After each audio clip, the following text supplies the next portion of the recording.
Evo ga. Nemojte puno da ne bi kolica prebušli gumu. Ima to? Ništa. Evo, no treba kulu kiti.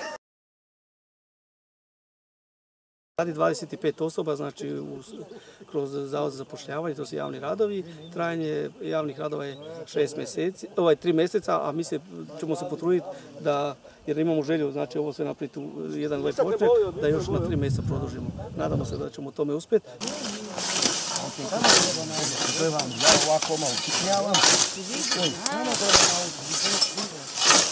Početak je svaki težak. Znači, za ovaj projekat, to će biti program koji smo se Branko Petrović i ja dogovorili da bi tu mogli napraviti na tom području gdje su naši Romi živjeli. Tu je sad bilo smetlište.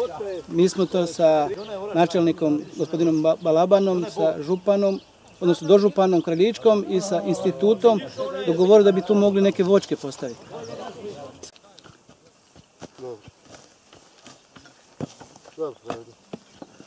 U ovom prostoru sad imamo 500-tinjak voćaka.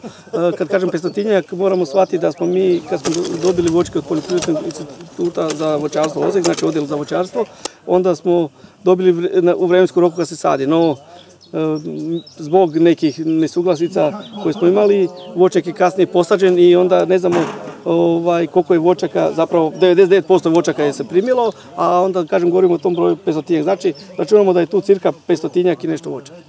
Sorata ima jabuka, krušaka, šljiva i trešnje, višnje. I nakon 3 godine, već 2., 3. godine kad se to održava, već nastupa polako rod, zavisi. Tako, vidi. Ajmo raditi.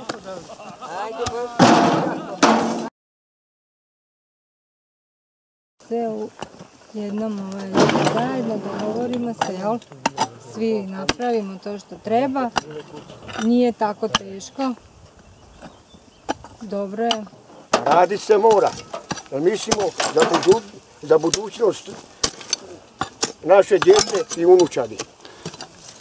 To je zato napravljeno taj projekt. Tiho. Ako se mi mučimo, ne mora se oni mučiti. Da. Da će Bog pa će sve po planu ići. Idemo jesti. Idemo na doručak.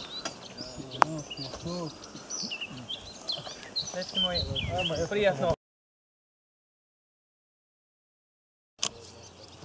Ja mislim da ovo što sad radimo, da ima jak temelj za nastavak ono što mi želimo napraviti na području koji se zove Mali Pariz, znači romsko staro naselje Mali Pariz, gdje bi u idućih mjesecima ili godinama radili projekat etno-romskog naselja, znači sa svim onom što donosi to romsko naselje, znači romski običaj i tradicija, od cigan pečenja, romske svadbe, zanata što su koritari, korpari, vračari, znači sve ono bi ponudili u onom izvornom obliku kako je to izgledalo prije 200 godina.